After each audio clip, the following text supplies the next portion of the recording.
Hey guys, welcome back to another video. और आज की वीडियो है अपनी स्पीकर्स के बारे में।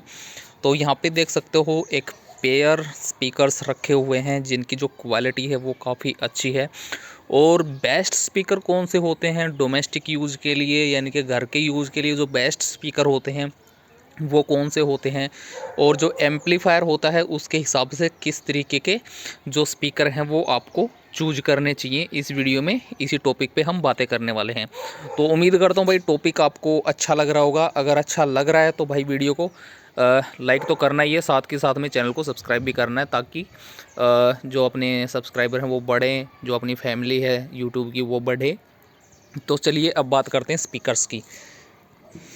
जब भी घर के यूज़ के लिए एम्पलीफायर या स्पीकर्स का नाम आता है कि भाई घर के लिए यूज करना है, तो उसके हिसाब से क्या होता है कि जो सामने वाला है वो अपना एक बजट तय करके चलता है कि मेरे को कम से कम बजट में एक थोड़ा सा अच्छा खासा सिस्टम रेडी करना है। ठीक है, क्योंकि घर के अंदर ही यूज़ करना होता है, उसको बाहर तो यूज़ करना नहीं होता।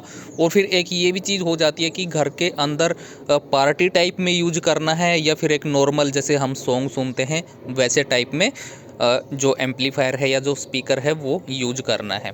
ठीक है, तो एम्पलीफायर की भी हम बात करेंगे यहाँ पे। पहले हम बात करेंगे स्पीकर्स की कि जो स्पीकर होते हैं वो किस तरीके के हमें लेने चाहिए। तो यहाँ पे अभी मेरे पास जो ये स्पीकर रखे हुए हैं ये हैं 12-12 इंच के, और ये 100 वोल्ट आरएमएस का एक स्पीकर है। तो आपने काफ़ी सारी जो देखे होंगे स्पीकर, काफ़ी सारे ब्रांडेड भी देखे होंगे, लोकल भी देखे होंगे। तो लोकल्स के ऊपर क्या होता है, जो मैग्नेट होती है उसके ऊपर जो पावर होती है वो कुछ ज़्यादा ही लिखी होती है। किसी पे 4000 वोल्ट, किसी पे 5000 वोल्ट, ऐसे करके उनकी पावर लिखी होती है। एक्चुअली जो पावर होती है वो आरएमएस होती है। तो आरएमएस का आपको पता होना चाहिए कि जो आपका स्पीकर है वो कितनी वोल्ट आरएमएस पावर का है। तो अभी जैसे हम शुरुआती अगर बात करें तो काफ़ी दिन पहले तो नहीं है, लगभग भी 4-5 साल पहले भी अगर हम बात करें तो लोग क्या यूज करते थे, 4440 या 3055 का जो बोर्ड होता है उसको ही ज़्यादातर यूज करते थे। ठीक है, लेकिन उसके बाद धीरे धीरे जो आईसियाँ हैं वो भी चेंज हुई, जैसे 7388 आई। उसके बाद फिर क्या हुआ, एसटीके भी आई थी, और अभी क्या नाम है, TDA 7294 को भी जानने लग गए लोग। उसके बाद फिर क्या हुआ, धीरे धीरे जो ट्रांजिस्टर होते हैं, जैसे बीजेटी ट्रांजिस्टर है अपना 2SC 5200, 2SA 1943, तो ऐसे ऐसे एम्पलीफायर भी आने लग गए। तो उसी के हिसाब से जो स्पीकर्स हैं वो भी पावर के हिसाब से फिर आपके पास होने चाहिए। तो उसके लिए फिर जो लोगों का इंटरेस्ट है वो स्पीकर्स में, वूफर्स में, और जो सब वूफर्स हैं उनमें बढ़ने लगा। तो पहले लोग जानते थे स्पीकर्स को, उसके बाद फिर जो वूफर हैं वूफर को जानने लगे। और वूफर का क्रेज़ तो था ही, लेकिन जैसे सब वूफर को भी जानने लगे लोग, क्योंकि जो सब वूफर है वो ज़्यादातर गाड़ियों में ही यूज होते थे। लेकिन धीरे धीरे करके लोगों को पता चलने लग गया कि गाड़ी के अंदर जो इतनी बेस होती है वो सबवूफर की वजह से ही होती है। तो लोग फिर धीरे धीरे करके सबवूफर की तरफ भी बढ़ने लग गए। और कुछ लोग इसलिए भी सबवूफर को नहीं लेते थे कि जो सबवूफर है वो थोड़ा सा कॉस्टली होता है, मतलब थोड़ा सा नहीं, स्पीकर के मुकाबले तो ज़्यादा ही कॉस्टली होता है। तो अभी जैसे ये मान लो कि 100 वोल्ट का स्पीकर है, हालांकि ये कंपनी का है तो ये हज़ार रुपये का आता है एक स्पीकर। वहीं पे अगर कंपनी का आप 100 वोल्ट का सबवूफर ले रहे हो तो वो लगभग 2000 के करीब आपको मिलेगा, कम से कम, ये मैं बता रहा हूँ आप लोगों को। तो ये फ़र्क होता है सबवूफर का और स्पीकर का रेट का। ठीक है, वैसे तो बहुत सारे फ़र्क होते हैं, ये रेट का मैंने फ़र्क बताया है आप लोगों को। तो अभी बात करते हैं स्पीकर की कि भाई घर के अंदर जो ये स्पीकर हैं तो इनको बेस के लिए और मिड के लिए क्या हम यूज़ कर सकते हैं या नहीं कर सकते, क्योंकि ये जो स्पीकर हैं गाइज ये अपने फुल रेंज स्पीकर हैं। और फुल रेंज स्पीकर जो होता है उनके अंदर लगभग जो फ्रिक्वेंसियां हैं वो सारी की सारी कवर हो जाती हैं। ठीक है, तो सारी की सारियों का मतलब ये नहीं है कि वो एक प्रॉपर तरीके से सारी फ्रिक्वेंसियां निकालेगा, नहीं, उसके अंदर से घुल मिल के मतलब एक खिचड़ी पक जाती है। ठीक है, लेकिन अगर फुल रेंज एक अच्छा स्पीकर है और एक अच्छा डिजाइन बॉक्स आप करवा लेते हो उनके लिए, यानी कि जो इनक्लोजर होता है, इनका जो बॉक्स बनता है, अगर उसको आप एक अच्छा डिजाइन करवा लेते हो तो उसके बाद फिर जो परफॉर्मेंस है स्पीकर की वो आप अच्छी ले सकते हो। तो यहाँ पे अगर फुल रेंज स्पीकर की मैं बात करूँ तो फुल रेंज स्पीकर जो होता है उसके अंदर मिड और जो ट्रेबल है वो थोड़ी सी ज़्यादा रहती है, और जो बेस होता है वो हल्का रहता है। ठीक है। तो इसलिए अगर आपको नॉर्मल साउंड चाहिए होती है भाई कि मेरे को नॉर्मल सुनना है सॉन्ग, तो उसके हिसाब से आप एक फुल रेंज स्पीकर का यूज़ कर सकते हो।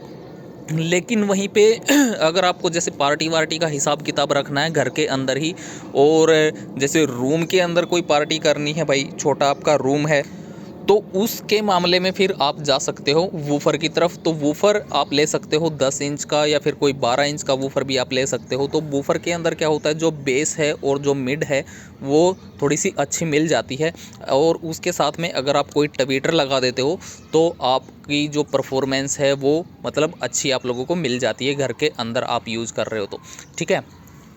और अगर उससे हैवी, अगर आपको तगड़ा हिसाब किताब चाहिए कि मेरे को तो मतलब घर हिलाना है भाई और तगड़े वाली पार्टी करनी है, तो उसके लिए फिर क्या करना है, आपको सबवूफर लेना है, ठीक है। क्योंकि सबवूफर जो होता है वो सिर्फ बेस के लिए ही होता है, और उसका फिर जो इनक्लोजर है वो आपको बढ़िया वाला बनवाना है डिजाइन करवा के, ठीक है। और जो इनक्लोजर है वो डिजाइन करवाओगे तो उसकी जो परफॉर्मेंस है, जो बेस है, वो बिल्कुल अलग ही हट के आएगी। उसके साथ में फिर आपको और भी जैसे स्पीकर या फिर कोएक्सियल स्पीकर कुछ इस तरीके का और भी यूज़ करना पड़ेगा मिड और ट्रेबल के लिए, ठीक है। तो ये हो गया एक मोटा मोटा सा हिसाब किताब। इनमें खर्चे की बात करते हैं तो खर्चा देखो, अगर आप फुल रेंज स्पीकर यूज़ करते हो तो देखो आपके सबवूफर के और अलग से कोई ट्वीटर वगैरह लगाने का झंझट मतलब लगभग ख़त्म हो जाता है, ठीक है। तो इसमें आपके पैसे बच जाते हैं, लेकिन जो परफॉर्मेंस होती है एक तगड़े वाली वो आप इनसे नहीं ले सकते। अगर किसी सबवूफर के साथ आप इनको चलाते हो तो ये आपको परफॉर्मेंस दे सकते हैं,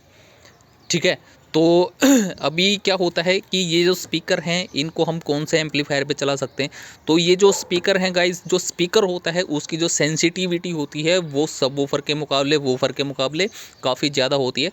तो इनको हम कम पावर के एम्पलीफायर पे भी अगर चलाएंगे तो ये चल जाएंगे, कोई दिक्कत वाली बात नहीं है। तो घर के अंदर ज़्यादातर लोग यूज़ करते हैं 44-40 या 30-55, तो उनके लिए जो ये स्पीकर हैं ये बिल्कुल बेस्ट हैं। और उन पे आप इन स्पीकरों का, ऐसे ऐसे स्पीकरों का, फुल रेंज स्पीकरों का यूज करोगे तो आपको परफॉर्मेंस वूफर या सबवूफर के मुकाबले काफ़ी अच्छी मिलेगी। क्योंकि जो सबवूफर होता है उसको चलाने के लिए काफ़ी ज़्यादा पावर की ज़रूरत होती है, और वूफर को चलाने के लिए भी अच्छी खासी पावर की ज़रूरत होती है। तो इसलिए जो 44-40 और 30-55 वगैरह के जो छोटे एम्पलीफायर होते हैं, कम पावर वाले होते हैं, वो सबवूफर को और वूफर को अच्छे तरीके से नहीं चला पाते हैं। इसलिए उनके ऊपर हमको फुल रेंज स्पीकर होते हैं जो वो यूज करने चाहिए, या फिर कम वोट के जो सबवूफर हैं, छोटा साइज़ में आते हैं, कम पावर के, उसके हिसाब से फिर वो स्पीकर सबवूफर या जो सबवूफर या वूफर हमको उस पर यूज़ करने चाहिए पावर के हिसाब से।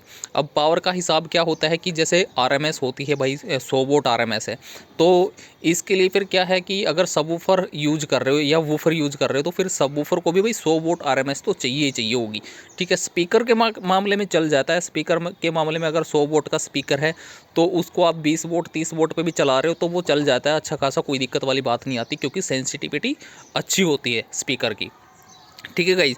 तो घुमा फिरा के मोटा मोटा सा हिसाब किताब आप लोगों को समझ में आ गया होगा। फिर भी कुछ डाउट है तो भाई मेरे को कमेंट में पूछ सकते हो, मैं रिप्लाई कर दूंगा उधर आप लोगों को, ठीक है गाइज। तो मिलेंगे अपनी नेक्स्ट वीडियो में, तब तक के लिए बाय बाय, टेक केयर।